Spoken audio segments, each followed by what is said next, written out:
Before we get started, I think I should explain some things. This Ironman is not starting from level 3. This Ironman is not starting with all the skills at level 1. This Ironman is starting somewhat in the mid-game. The reasoning for this is because the early game is barely distinguishable from the early game on a main account. You may disagree, but this is my channel, and I do whatever the hell I want. I already documented a bunch of my progress on an early game account in my How Fast to Max series. Why would I want to do it again? It'd just be boring. Sure, it's on an Ironman now, but how different would it be? Oh, I did a bunch of quests and I didn't get keys this time. Who cares? I just don't know how I'd be able to make early game Ironman content interesting. I can't even imagine it being fun to make. And if I'm not having fun, what the hell's the point? I'm sure not making any money from this. In fact, I'm losing money from this. Runescape costs money. The Adobe suite costs money. My microphone and audio interface cost money. I'm definitely in the hole for a few $100s, and that hole is only getting deeper and deeper the longer I do this. But because I'm not making money, I don't have to worry about my videos doing terribly and affecting my livelihood. It just affects my self-esteem. And that's already worthless. It's not just going to be Ironman progress. I want to do weird stuff when I want to play around with my editing software, see what the hell I can do. Make things zip around, use motion tracking and green screens, and just have fun with it. The idea is to be creative, something that's fun, while playing video games, something else that's fun, and merge them together into work so I hate them both. Let's see how it goes.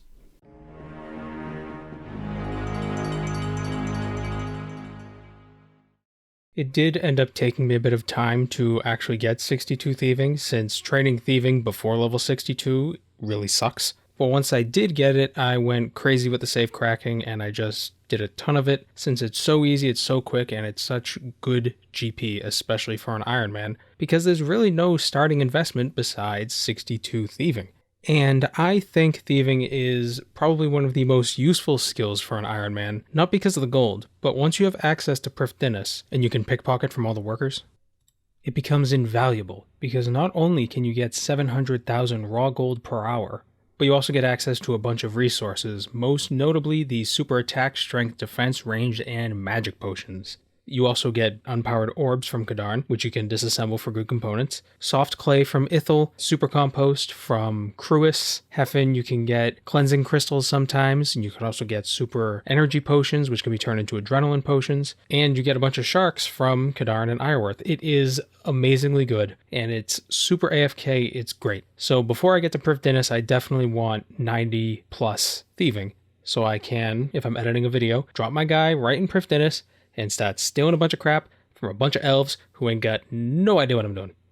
Well, they do have an idea what I'm doing for 20 minutes. Then they forget. And then I can go back and steal their stuff again.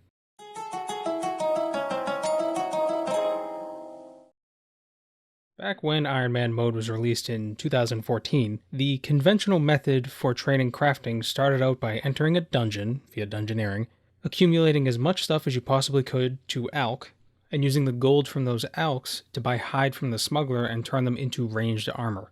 And then you would alch the armor, buy more hide, and make more armor. And that was basically the best method for training crafting until you could reliably do temple trekking and get silver bars as a reward.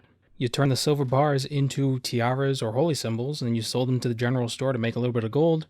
Wasn't a lot of XP, but it was really the only option you had. Of course, at the time it wasn't as important to get 80 crafting because Invention hadn't been released yet. But in the time after Invention was released, and before the mining and smithing rework, you were stuck making the silver jewelry. But now, you don't have to mine silver.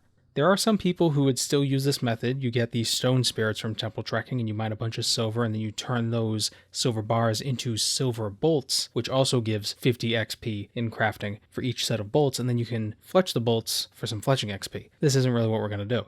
The meta now is the gem rocks in Al-Kharid. With a high enough mining level and a high level pickaxe, you're pretty much guaranteed to get a gem every time you swing at the rock. You swing every 2.4 seconds, so that means a gem every 2.4 seconds. People have done the math. I didn't do the math, and I didn't bother tracking my experience rates either, but they say mining and cutting altogether, you can get about 80k crafting XP per hour.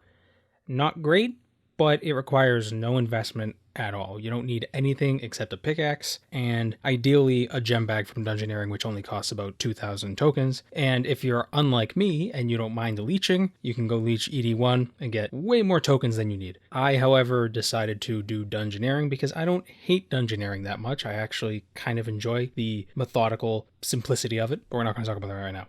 That's not important. So you sit here, you mine a bunch of gems, you fill your gem bag, and then you bank at War's Retreat. You have two ways of teleporting back. You can teleport to the Archaeology Guild and run south, or you can make yourself some Rings of Dueling and teleport to the Duel Arena.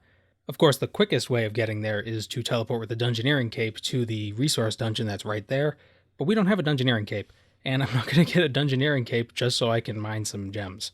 But this method is pretty much the best method you have before you unlock Prifddinas and you have access to the harps. The harps do give less XP per hour, however, it's way easier and you need a bunch of harmonic dust anyway. So my plan is to use these gems to get to 75 eventually, and then focus on unlocking Prif and then getting 80 from there. Another method of training crafting on Ironman is using the spin flax spell. It's kind of niche because you need to get a bunch of flax and then you need to get a bunch of runes to actually spin the flax. But it gives the same amount of XP that spinning flax on a spinning wheel would give you, except you could do it much faster. You spin 5 flax into 5 bowstring per cast, and that gets you 75 crafting XP. You could do that 5 times per inventory.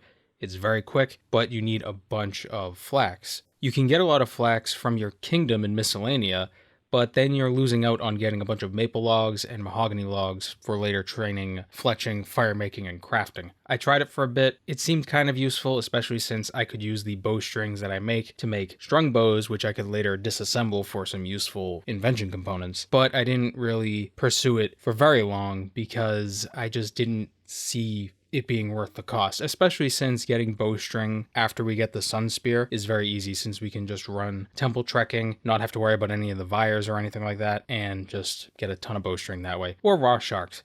You can kind of do one or the other. We'll talk about that later when we get blisterwood weaponry. Blisterwood weaponry. Blisterwood weaponry. That doesn't feel right. When we get blisterwood stuff, we'll talk about that later.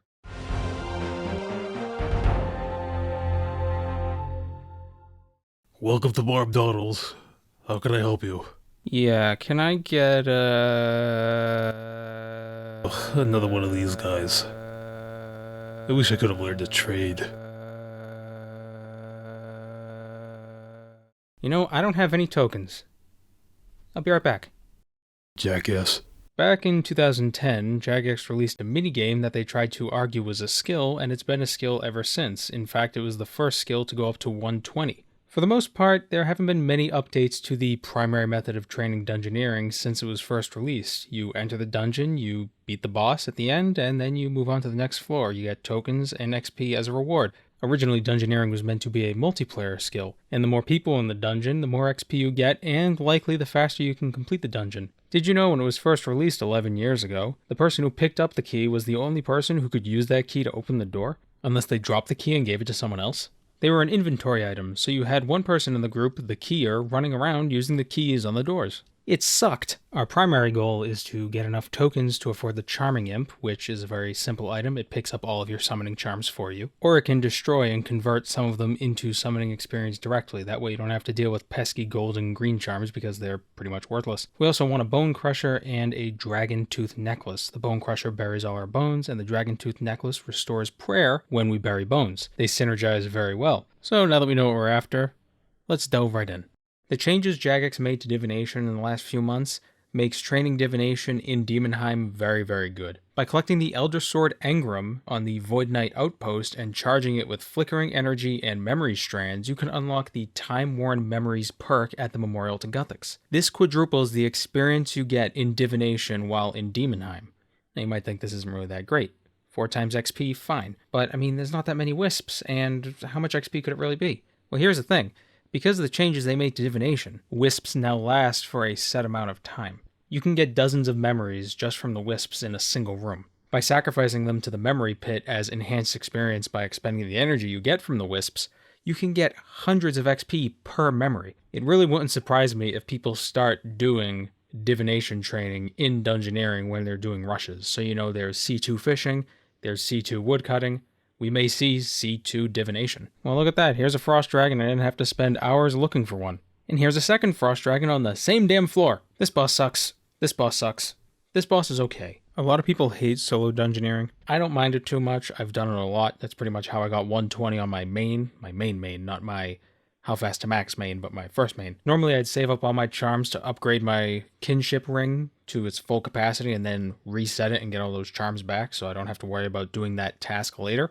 But I think by the time I want to finish those tasks, I'll be farming tokens in elite dungeons. I don't have to worry about it. So now we have the Charming Imp and we have one of the necklaces, so we can kill hellhounds and have our prayer regenerate without worry.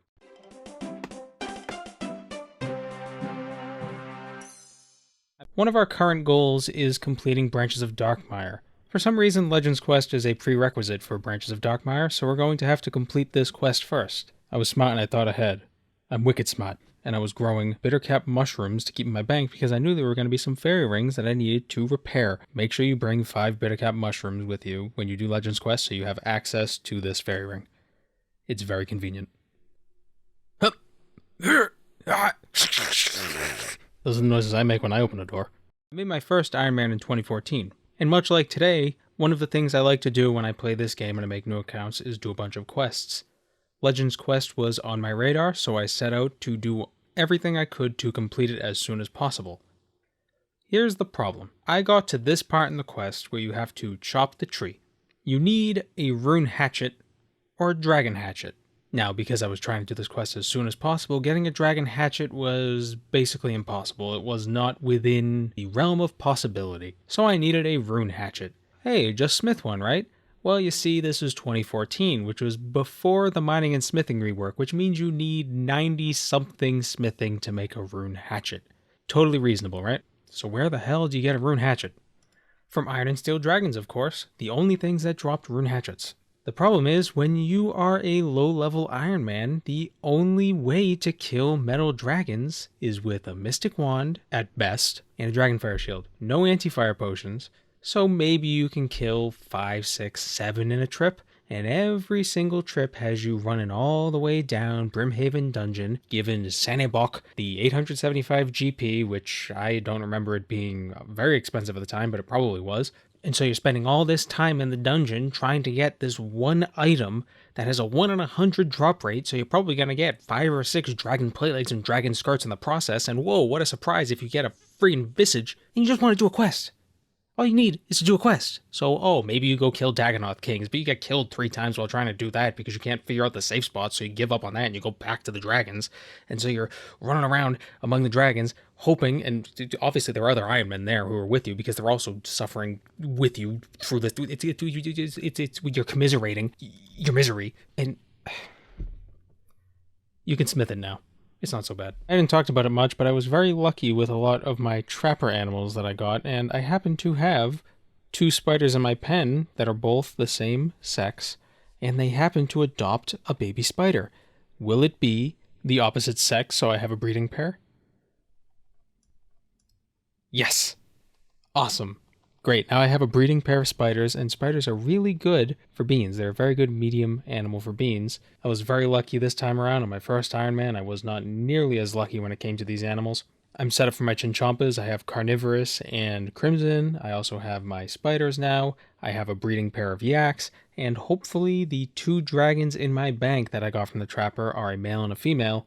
That way I'll have a breeding pair of dragons. My brief experimentation with the Spin Flax lunar spell has led me to the point of having enough bowstring to string bows that I made with maple logs from Miscellanea to get 70 fletching, which is a requirement for Branches of Darkmire.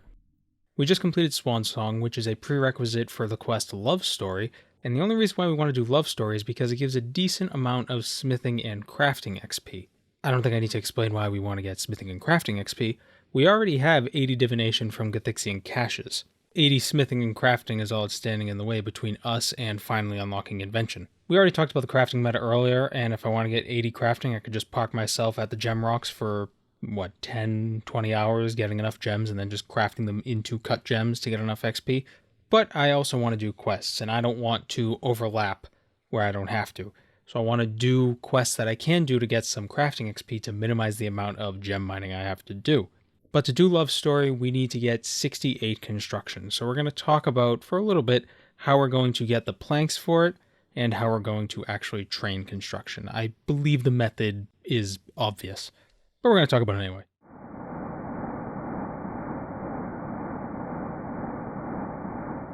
Once you unlock Throne of Miscellanea, you have many options for collecting specific resources. Usually people go for maple logs and maybe raw fish, but you also have the option to get teak and mahogany logs that you can turn into planks. I collected some of these teak and mahogany logs from Miscellanea over the course of a few days, maybe a couple weeks. And now we're going to turn them into planks. What's the best method for turning them into planks? Well, you have a few options. If you have Prifddinas unlocked, you just use the sawmill in the Ithel Quarter. It's very close to a bank and it's very easy. If you don't, then you have two other good options. One of them is the sawmill operator right outside the Rimington House portal. The only problem is you have to use teleport runes to get there, so you can't make as many planks in one trip, but it's okay. The best option, at least in my opinion, comes after you complete the Enlightened Journey quest and you unlock the path from Entrana to the lumber mill. Now you may be thinking, oh, what is it, the method where you go from Castle Wars and you go to the balloon and you fly to the lumber mill and then you fly back and do all this? No. If you fly from the balloon to Entrana while you have weapons equipped, the monk will stop you and say, hey, I gotta search you for weapons. And you'll say, oh, I thought this was America. And then it'll be like, oh, it's just policy rules. And then he opens your bank for you. Quality service. He opens your bank, you deposit your planks, you get some more logs, you go for a jog and you make some more planks, and now you're happy. It's great. And you can keep doing that until the inevitable heat death of the universe. When all things are dead, no strife and no misery, and everything is just a bunch of heavy elements that cannot birth new stars. Entropy has taken over, and it will only get colder and colder because the universe continues to expand. And then everything reverses itself and we have another Big Bang and we have to repeat this goddamn tireless existence.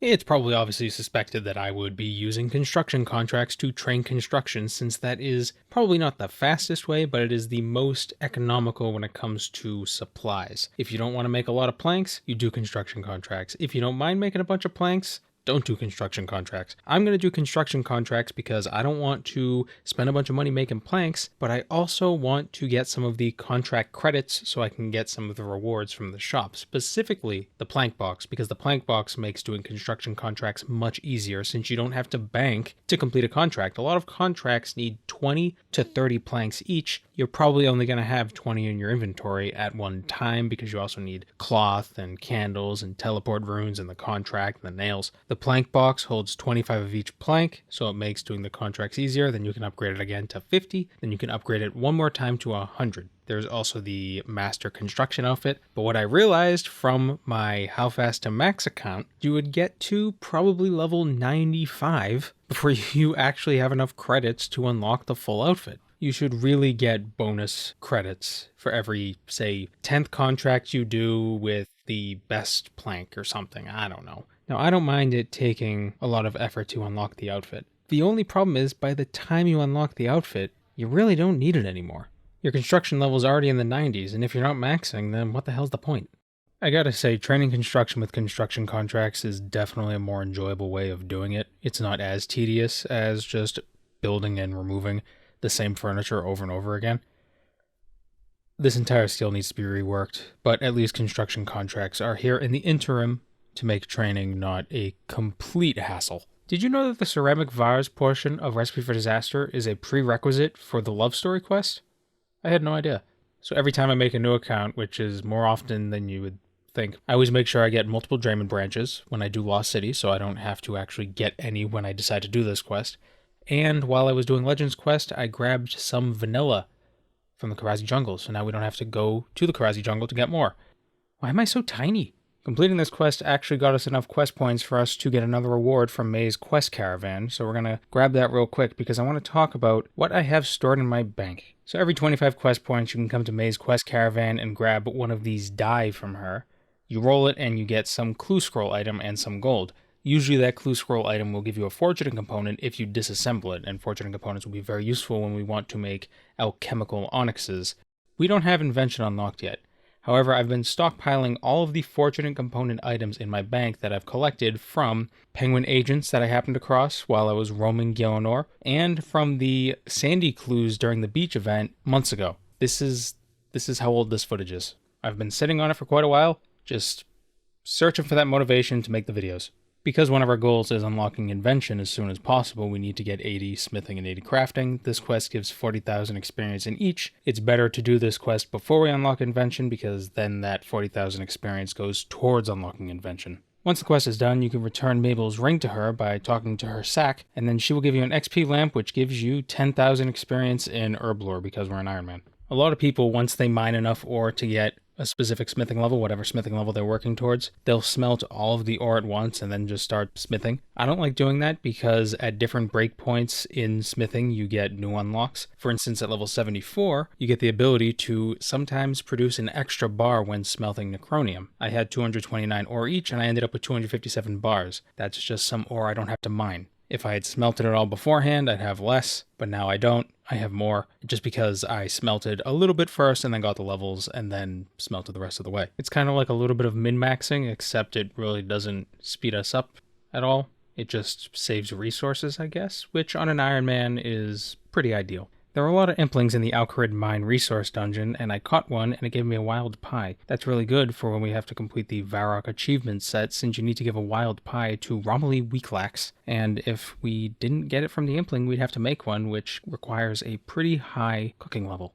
With that said, I think this is as good a time to stop as any. I'm going to do a bunch of mining, and when we come back next time, hopefully we'll be ready to get 80 smithing. If you enjoyed the video, I would appreciate if you left a like, and if you didn't enjoy the video, let me know why. I'm quite fond of constructive criticism, provided it's actually constructive. So thanks for watching. Take care.